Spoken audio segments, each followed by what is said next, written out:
चकवा. 10 सप्टेंबर गणपती विसर्जनच्या दुसऱ्या दिवशी आम्ही सगळी भावंडे आपापल्या कुटुंबासोबत 2 दिवसासाठी कोकणात गेलो होतो. 10 तारखेला पौर्णिमा होती. सकाळी 7च्या सुमारास आम्ही काही 4 व्हीलर घेऊन सगळे निघालो. वातावरण खूप सुंदर होते. हवेत छान गारवा जाणवत होता. 2-2.5 तासांच्या प्रवासानंतर आम्ही एका हॉटेलमध्ये चहा नाश्त्यासाठी थांबलो. तेथून पुढे ताम्हिणी घाट लागणार होता. नाश्ता उरकून जरा फ्रेश झालो आणि मग प्रवास सुरू केला. घाटातून जाताना निसर्गरम्य परिसर पाहून जणू स्वर्गात असल्याचा भास होत होता. पावसाळा होऊन गेल्यामुळे सगळा परिसर हिरवागार दिसत होता. जणू डोंगराने हिरवा शालू पांघरला आहे. अक्षरशः ढग जमिनीवर उतरले होते. सगळा आसमंत धुक्याने आच्छादला होता. पुढे गेल्यावर आम्हाला डोंगरावर साचलेल्या पाण्यामुळे वाहणारे लहान धबधबे दिसले. आमच्यासोबत अजूनही गाड्या पुढे चालल्या होत्या. निसर्गाचे सौंदर्य पाहून मन अगदी प्रसन्न झाले होते. आम्हा भावांच्या गाड्या एकामागोमाग होत्या. जणू काही गाड्यांची शर्यत लागली होती. दुपारी 2 ते 2:30च्या दरम्यान आम्ही गावात पोचलो. माझ्या भावाने 10 रूम्स बुक करून ठेवल्या होत्या. पोचल्या फ्रेश होऊन आम्ही जेवण केले आणि आराम करण्यासाठी आपापल्या खोल्यांकडे गेले. दुपारची झोप झाल्यावर संध्याकाळी 5:15ला चहा पिण्यासाठी बाहेर आलो. सगळ्यांनी चहा घेतला आणि तेथून समुद्र किनाऱ्यावर पोचलो. आमच्यातले काही पाण्यात पोहायला गेले आणि मजा मस्ती करू लागले. बऱ्याच दिवसांनी असे एन्जॉय करायला मिळाले होते. त्यामुळे सगळे खूप खुश होते. समुद्राला भरती होती. अंधार पडायला सुरुवात झाली तसे आम्ही पाण्यातून बाहेर पडलो.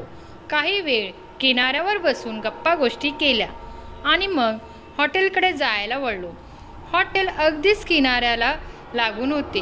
त्यामुळे समुद्राच्या लाटांचा आवाज तिथपर्यंत येत होता. तसं बघायला गेलं तर खूप शांत वातावरण होतं आणि त्यात आवाज होता तो फक्त समुद्राच्या लाटांचा. आम्ही रूमवर गेलो आणि काही वेळात जेवायला बाहेर आलो. जेवता पुन्हा आमच्या गप्पा सुरू झाल्या, ज्या चांगल्याच रंगल्या. घड्याळाचा काटा पुढे सरकत असला तरीही ती रात्र संपूच नये असे वाटत होते. तेवढ्यात माझ्या 2 भावांना म्हणजेच महेश आणि नितीनला पान खाण्याची उबकी आली. आम्ही राहत होतो तिथे विचारले, पण ते म्हणाले की ह्या भागात एकही पान टपरी नाही. पण तिथून दापोलीच्या दिशेने गेला की एखादी पान टपरी नक्कीच दिसेल.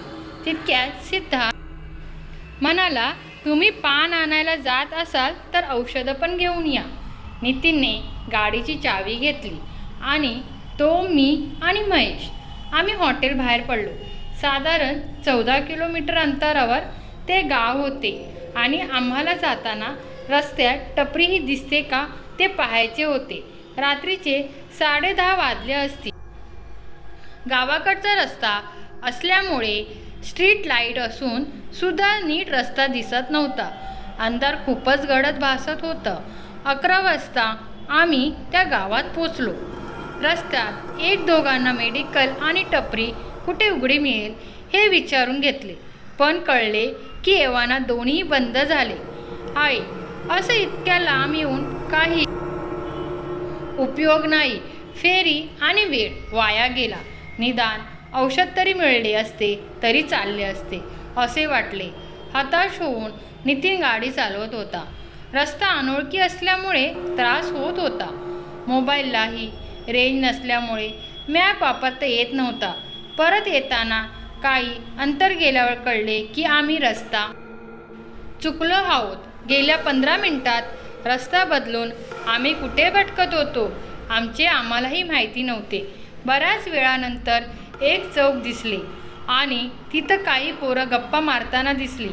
आम्ही त्यांच्याजवळ जाणार तितक्यात अचानक गाडीसमोर एक व्यक्ती आली. ती हातवारे करत आम्हाला काही सांगायचा प्रयत्न करत होती. आम्ही विचारले की रस्ता चुकलो आहोत, इथे पुढे कसे जायचे. पण तितक्यात भावाने खांद्यावर हात ठेवला आणि मला कळायला वेळ लागला नाही की त्या व्यक्तीला बोलता येत नाही. तितक्यात चौकात असलेला एक मुलगा धावत आला. आम्ही त्या मुलाला रस्ता विचारून घेतलं. तो म्हणाला की तुम्ही जवळजवळ 5 किलोमीटर पुढे आला आहात. तुम्ही ज्या रस्त्याने आलात तिथून पुन्हा मागे जा आणि तिथे तुम्हाला एक पूल दिसेल, तिथून उजवीकडे वळा. आम्ही त्या मुलाचे आभार मानले आणि नितीनने गाडी वळवली. पुढच्या काही मिनिटात आम्ही त्या पुलाजवळ येऊन पोहोचलो. पण त्या परिसरात पाहतो तर काय, त्या भागात एकही वळणाचा रस्ता नव्हता. त्या मुलाने सांगितल्याप्रमाणे आम्ही उजवीकडे पाहिले, पण तिथे तसा कोणताही रस्ता नव्हता. त्या मुलाने आम्हाला चुकीचा मार्ग सांगितला. हळूहळू मनात भीती घर करू लागली होती, पण आमच्यापैकी कोणी चेहऱ्यावर ते दाखवत नव्हतं. अधूनमधून आम्हाला मोबाईलची रेंज मिळत होती. हॉटेलमधून सगळ्यांचा फोन येत होता, पण रेंज येत जात असल्यामुळे ना त्यांना आमचा आवाज येत होता ना त्यांचा आम्हाला. त्यात फक्त नितीनकडेच फोन होता आणि आमचे दोन्ही फोन रूममध्ये चार्जिंगला ठेवून आलो होतो. शेवटी बऱ्याच वेळाने आमचा फोन त्यांना लागला आणि आम्ही रस्ता चुकलो आहोत पण लवकरच येतो असे सांगितले. बरीच रात्र झाली होती म्हणून सगळे खूपच काळजी करू लागले. एवढ्या रात्री कशाला बाहेर जायचे, एकतर अनोखी रस्ता, अशी चर्चा तिथे सुरू झाली होती. मी नितीनला म्हणालो की जरा पुलाच्या पुढे जाऊन बघू. इथे असे थांबून काय करणार. रेंज मिळत नसल्याने लाईव्ह लोकेशनही मिळत नव्हते. काय करावे काही सुचत नव्हते. नितीनने पुन्हा गाडी मागे वळवली. तितक्यात हलक्याशा पावसाच्या सरी सुरू झाल्या. वातावरणात गारवा जाणवू लागला. 10-15 मिनिटं झाली असतील. गाडीचा वेग कमीच होता. आम्ही आजूबाजूला पाहत होतो. गाडीच्या खिडक्याही उघड्याच होत्या. तितक्यात कुठून तरी एक मोठा बेडूक समोरच्या काचेवर येऊन आपटला आणि आम्ही तिघेही दचकून मागे झालो. बहुतेक पुढे घडणाऱ्या घटनेचा तो एक इशारा होता. नितीनने गाडीचे वायपर चालू करून त्या बेडकाला हटवले आणि आम्ही पुढे जात राहिलो. थोड्या अंतरावर आम्हाला एक रिक्षा दिसली. मी त्या माणसाला रस्ता विचारला. त्याने सांगितले की पुलाच्या उजवीकडे एक रस्ता आहे. आम्ही विचारात पडलो की याबद्दल तर त्या मुलानेही आम्हाला सांगितले होते, पण जेव्हा आम्ही त्या पुलाजवळ गेलो तेव्हा त्या भागात कोणताही रस्ता नव्हता. मी त्या रिक्षावाल्याला विनंती केली, आम्हाला रस्ता दाखवा जरा. तर तो म्हणाला की मला उलट दिशेला जायचे आहे, त्यामुळे जमणार नाही आणि तो उलट दिशेने निघून गेला. आम्ही पुन्हा एकदा गाडी पुलाकडे वळवली. 3-3.5 किलोमीटर मागे आलो. यावेळी पूल क्रॉस केल्यावर उजवीकडे आम्हाला रस्ता दिसला. त्या रस्त्याला वळणार तोच आम्हाला एक रिक्षा दिसली.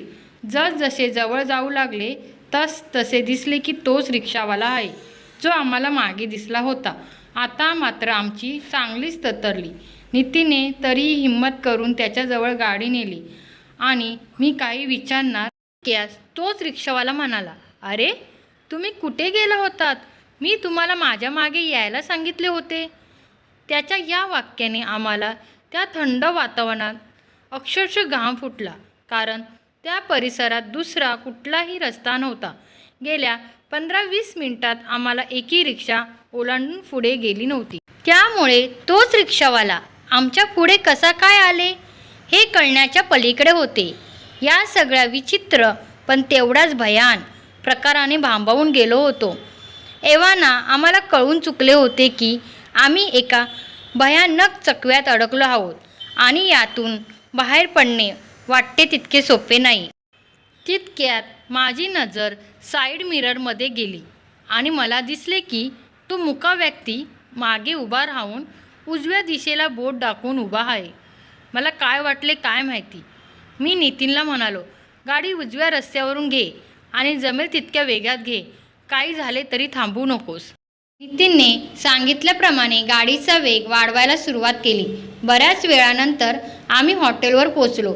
सगळे काळजी करत आमची वाट पाहत बसले होते. आम्हाला बघून सगळ्यांच्या जीवात जीव आला. आम्ही घडलेला प्रकार सांगितलेला. तसेच सगळे घाबरले. आमच्यासोबत मामीही होती. ती म्हणाली, हा विषय इथेच राहू दे.